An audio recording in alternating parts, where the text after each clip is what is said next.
एक बार की बात है, सीलमपुर गांव में महेश और उनकी पत्नी बिमला रहा करते थे। उनका एक पुत्र भी था।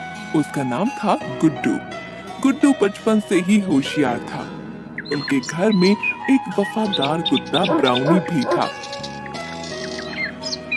एक दिन जब गुड्डू स्कूल से अपने दोस्तों के साथ घर आ रहा था, तभी रास्ते में उसे ब्राउनी दिखा।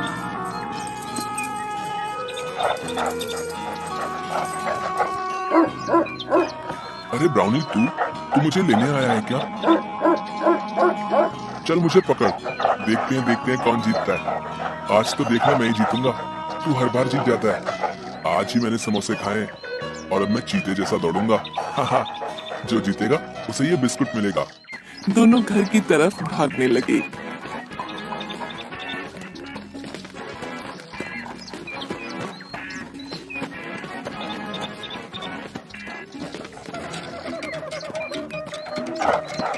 ब्राउनी घर पहले पहुंच गया। तू फिर से जीत गया। अब माँ बुला रही है, जल्दी चल। ठीक है, देता हूँ, ये ले। लेकिन हम आधा आधा करेंगे, ठीक है? दोनों ने बिस्कुट खाया। अब घर चल। ब्राउनी उसे खेलने के लिए कोशिश करने लगा। अरे बाबा, खाना तो खाने दे, फिर खेलूंगा तेरे साथ। पहले हम खाना खाएंगे, समझा? भूख के मारे मेरी जान जा रही है। अब जल्दी चल, माँ इंतजार कर रही होगी। गुड्डू जैसे ही अंदर पहुंचा, वहाँ चारपाई पर उसने देखा उसकी बुआ बैठी है। गुड्डू ने जैसे ही अपनी बुआ को देखा, वो चिल्लाकर बोला, बुआ! अरे कितना बड़ा हो गया हमारा बच्चा। मैंने सुना तो बहुत होशियार हो गया है। हाँ, मैं हमेशा फर्स्ट आता हूँ। माँ, मुझे बड़ी भूख लगी है, खाना दो ना, वरना मैं पतला हो जाऊंगा और हवा में उड़ने लगूंगा। दे दो ना प्लीज। भाभी, मुझे भी बड़ी भूख लगी है, पता चला मैं भी उड़ने लगूं। अरे नहीं बहना, तू हवा में नहीं उड़ेगी, देखना। क्यों? क्योंकि उसके लिए तुम्हें पतला होना पड़ेगा और मुझे नहीं लगता कि तुम एक दिन ना खाने से पतली हो जाओगी। भाभी, देखिए ना भैया को। आप भी ना, अभी आई है वो और आप शुरू हो गए। शांत हो जाइए। माँ, खाना। आप सब हाथ धो लीजिए, मैं आपके लिए खाना लगाती हूँ। सबने खाना खाया। गुड्डू ने जल्दी खाना खत्म किया और खेलने चला गया। मैं चला माँ। जल्दी आ जाना, ठीक है? आ जाऊंगा। दोनों बाहर चले गए। शाम को दोनों घर लौटे। बेटा गुड्डू, हमें तुमसे कोई जरूरी बात करनी है। गुड्डू, तुम आगे की पढ़ाई बुआ के साथ रहकर करोगे। शहर के अच्छे विद्यालय में जाओगे। क्या मैं ब्राउनी को भी लेकर जा सकता हूँ? नहीं बेटा, अगर ब्राउनी भी वहाँ गया तो तुम ढंग से पढ़ाई नहीं कर पाओगे। इसलिए वो यहीं रहेगा और तुम छुट्टियों में उससे मिलने आना। तब तुम्हें दिन भर खेलने से कोई नहीं रोकेगा, ठीक है? रात को गुड्डू ब्राउनी के साथ सोया। मेरे भाई पापा कह रहे हैं कि मुझे शहर जाना होगा, पर मैं तुझे छोड़ के नहीं जाना चाहता और माँ पापा को भी छोड़ के नहीं जाना चाहता। लेकिन मैं जब कल चला जाऊंगा तब तू क्या करेगा? सुन, तू मुझे कॉल करेगा, लेकिन तुझे तो फोन करना भी नहीं आता। लेकिन तू माँ को बोल देना, वो तुझसे मेरी बात करा देंगी। तेरा कभी मन करे तो मुझसे मिलने आ जाना, ठीक है? मेरे जाने के बाद तू बाद में कुछ दोस्त बना लेना। तू अकेला अकेला बोर हो जाएगा, मैं भी वहाँ नए दोस्त बना लूंगा। लेकिन तुझे पता है, मुझे सबसे ज्यादा तेरी याद आएगी, क्योंकि तू मेरा भाई है ना। अच्छा सुन, तू मुझे याद करेगा ना? मुझे भूलियो मत। दोस्त बना सकता है तू, बेस्ट फ्रेंड मत बनाइए किसी को, समझा? अगली सुबह जाने से पहले ब्राउनी, ये ले घंटी, इसे पहन के रखियो, ठीक है? इसके बाद गुड्डू रोते रोते अगली सुबह बुआ के साथ शहर चला गया।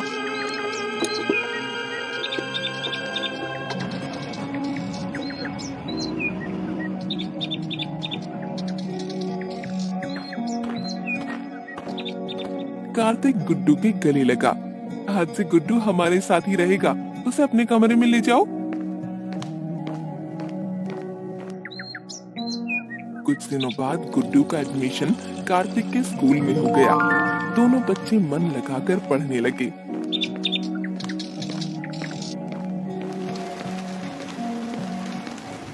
इसी तरह कई साल बीत गए। एक दिन, अजी सुनो ना, कितना समय हो गया अपने बेटे से मिले हुए। आप उससे कहो ना वो यहाँ आए, हमसे मिल लें। ठीक है रुको, उसे कॉल करता हूँ। हेलो। हाँ जी पिताजी। कैसा है तू? सुन, तेरी माँ चाहती है कि तू उससे मिलने यहाँ आ जाए। ठीक है पिताजी, मैं आज ही कंपनी में छुट्टी के लिए बात करता हूँ। ठीक है। कुछ दिनों बाद गुड्डू बिना बताए शाम को घर पहुंच गया। माँ। गुड्डू, तूने यहाँ आने से पहले बताया भी नहीं कि तू आ रहा है। बड़ा हो गया मेरा बेटा। गुड्डू ने माँ के पैर छुए, तब तक पापा भी आ गए और फिर पापा के भी पैर छुए। जीता रहे बेटा, तूने आने से पहले बताया नहीं, हम तुझे लेने ही आ जाते। अगर बता देता तो आप सभी को सरप्राइज कैसे करता। कितना बड़ा हो गया है मेरा बेटा। चल हाथ मुंह धो ले, मैं तेरे लिए खाना बनाती हूँ। अचानक उनके घर के बाहर से एक बछड़ा जंगल की ओर जा रहा होता है। अरे कोई रोको उसे, अरे जाने मत दो भाई। खाना खाते वक्त गुड्डू अपनी माँ से बोला, लगता है यहाँ पर जंगली जानवरों का ज्यादा ही आतंक फैला हुआ है, तभी तो लोग कितना डर रहे हैं जंगल जाने से। और जब मैं आया था तो उस तरफ तो कोई जंगल था ही नहीं, तो फिर वो किस जंगल की बात कर रहे हैं? नहीं बेटा, वो सब जानवरों की वजह से नहीं डर रहा, बल्कि उस भूतिया जंगल की वजह से डरा है। वहाँ एक राक्षस रहता है, वो जंगल सुबह गायब हो जाता है और शाम होते ही वापस अपनी जगह पर आ जाता है। माँ, ऐसा भी कभी होता है क्या? एक जंगल ही अपनी जगह से गायब हो जाए? अच्छा ये बताओ, ब्राउनी कहाँ है? तब से दिख नहीं रहा। बेटा बहुत जंगल में चला गया था, हमने बहुत ढूंढा, वो नहीं आया और उसका बहुत इंतजार भी किया। क्या आप सभी ने मुझे क्यों नहीं बताया? हम नहीं चाहते थे कि इन सब का असर तेरी पढ़ाई पर पड़े, इसलिए हमने तुझसे बात छुपाई। इसके बाद गुड्डू लेट गया और सोचने लगा। उसके दिमाग में कई सवाल चल रहे थे। वो दिमाग में सोचता है, ये सब चल क्या रहा है? जंगल कैसे गायब हो सकता है? अगले दिन गुड्डू अपने पुराने दोस्तों से मिलने चला जाता है। गुड्डू चल रहा होता है, तभी उसे रास्ते में राजीव मिलता है। अरे गुड्डू, तू कैसा है मेरे दोस्त? लगता है तू तो भूल ही गया था कि तेरा एक गांव भी है। नहीं यार, बस पहले पढ़ाई और अब ये जॉब, ये सब छोड़ो। रवि और मनु कहाँ है? चल मैं भी उन्हीं के पास ही जा रहा था। दोनों वहाँ पहुँचे। गुड्डू तू, देखो भाई आज कौन आया। बड़ा अच्छा लगा यार तुझे इतने दिनों के बाद देखकर। हाँ यार, बहुत टाइम हो गया था तुम सबसे मिले हुए। अच्छा भाइयों ये बताओ, सब लोग जंगल से इतना डरते क्यों हैं? अरे भाई क्या बताऊं, तेरे जाने के बाद इस गांव में एक बाबा आया था। वो जंगल में तपस्या कर रहा था।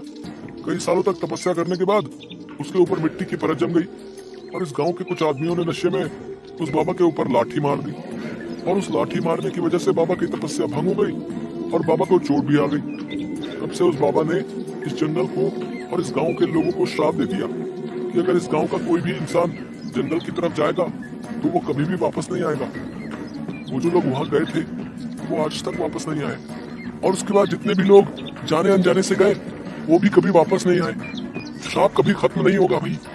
इसके बाद रवि गुड्डू को श्राप कैसे टूटेगा वो बताता है। ये सुनने के बाद चलो दोस्तों, मैं घर जाता हूँ, माँ भी इंतजार कर रही होगी।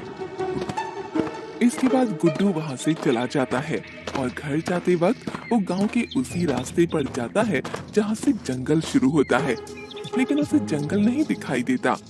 इसलिए वो घर लौट आता है और रात होने का इंतजार करता है।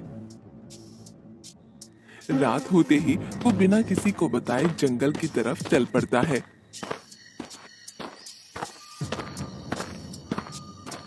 वो जैसे ही जंगल के पास पहुंचता है, ये क्या, दिन में तो यहाँ कोई जंगल नहीं था, अचानक इतना बड़ा जंगल कैसे आ गया?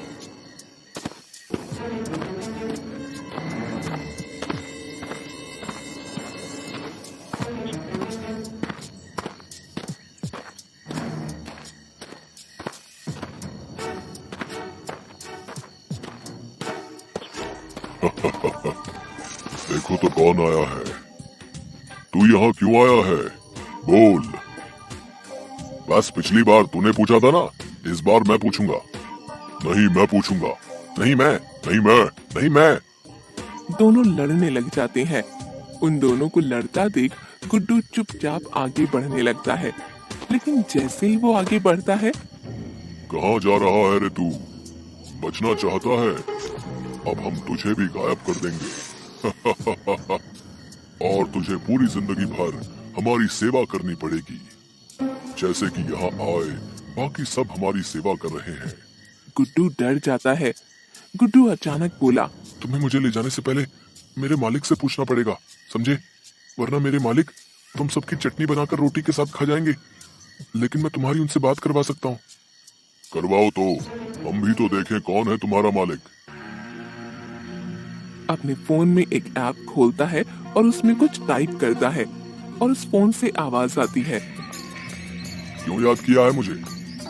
मालिक, ये दो छोटे भूत मुझे अपनी सेवा करने के लिए ले जा रहे हैं। मैंने तो कह दिया मैं बस आपका सेवक हूँ, तो कहते हैं कि कौन है तेरा? तो मैंने आपसे इनकी बात करवाने की सोची। सुनो है, अगर मेरे सेवक को कुछ भी किया तो तुम्हें पुलाव बनाकर खा जाऊंगा। तुम जानते नहीं क्या, इस जंगल पर भी अब मेरा राज होने वाला है। बस रजिस्ट्री बाकी बची है। रुको, तुम सबको सबक सिखाता हूँ। उसके बाद फोन से बिजली गिरने और डरावनी आवाजें आने लगी। दोनों भूत आपस में बात करने लगे। सुन, लगता है ये हमसे भी ज्यादा शक्तिशाली है। कहीं ऐसा ना हो इस आदमी के चक्कर में हमें अपनी जान से हाथ धोना पड़े। दोस्त निकल, जल्दी कर भाई, ये नई आफत आ गई है जंगल में। चलो अच्छा हुआ, इन बेवकूफ भूतों से तो छुटकारा मिला। अब मुझे बाबा के पास जाना होगा। इसके बाद गुड्डू उस पेड़ के पास गया और बोला, हमें माफ कर दो बाबा, आपके साथ उन लोगों ने जो कुछ भी किया उसकी सजा आप बाकी सभी भोले भाले गांव वालों को तो मत दो। मैं आपसे हाथ जोड़कर विनती करता हूँ। अचानक बाबा आ गए। मुझ तक पहुंचना बहुत मुश्किल था, लेकिन तूने अपनी चिंता ना करते हुए अपने गांव वालों के बारे में सोचा। मैं तुम्हारे इस जंगल को शाप मुक्त कर दूंगा। पहले तुम्हें मेरी पहेली का जवाब देना होगा। पूछिए बाबा। जंगल है पर पेड़ नहीं है, नदी है पर झरना नहीं है, गांव है पर घर नहीं है। बताओ ऐसा क्या है? गुड्डू थोड़ी देर सोचता है।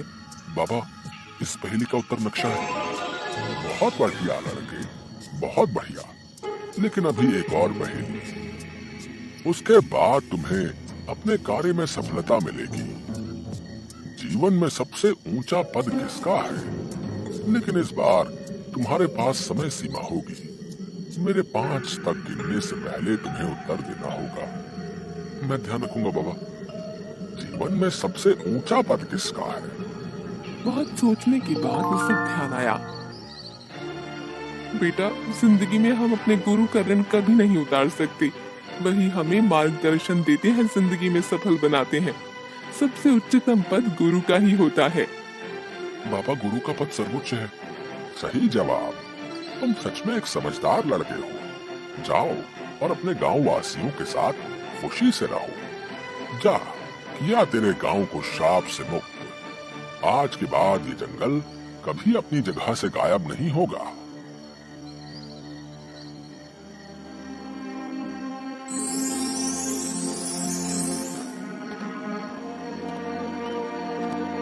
तभी गांव के सभी लोग मशाल लेकर जंगल के बाहर खड़े होते हैं और गुड्डू को देखते ही गुड्डू की माँ विमला, तू वहाँ क्यों गया बेटा? तुझे कुछ हो जाता तो? माँ तू ही बता, अगर मैं नहीं जाता तो ये सब ठीक कैसे होता? कभी ना कभी किसी न किसी को तो सब खत्म करना ही था ना। तुझे तो खुश होना चाहिए कि तेरे बेटे ने ये सब खत्म कर दिया। हाँ बेटा, मैं बहुत खुश हूँ। लेकिन बेटा, ये सब तुमने किया कैसे? ज्यादा कुछ नहीं, मैंने अपनी कंपनी के लिए एक ऐप बनाया था जिसमें हम कुछ भी टाइप करें तो वो टाइप की गई चीजें अपने आप आवाज में बदल जाती हैं। हम किसी इंसान की आवाज निकाल सकते हैं। इसके बाद गुड्डू ने सारी बात गांव वालों को समझाई कि किस तरह उसने गांव को श्राप मुक्त किया। तुम्हारी वजह से बेटा हम गांव के इस भयानक श्राप से मुक्त हो गए। हर बार कोई ना कोई वहां चला जाता और अपनी जान से हाथ धो बैठता, लेकिन अब ये हमेशा के लिए खत्म हुआ।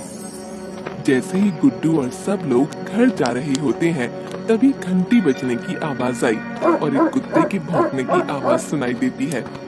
सब जैसे ही पीछे मुड़ते हैं, ब्राउनी गुड्डू के सामने से दौड़ता हुआ आता है। ब्राउनी, तू कहाँ चला गया फिर? तुझे मेरी याद नहीं आई? आज के बाद अकेले मत जाइए, समझा? तेरे लिए ही मैंने उस जंगल में जाने का फैसला किया था ब्राउनी। अब कभी मुझसे दूर मत जाना।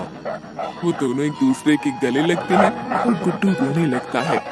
सच में जानवर भी मोह और प्यार के भूखे होते हैं। हमें हर एक जानवर से प्रेम भाव से पेश आना चाहिए, क्योंकि वो भी हमारे समाज का एक अभिन्न अंग है।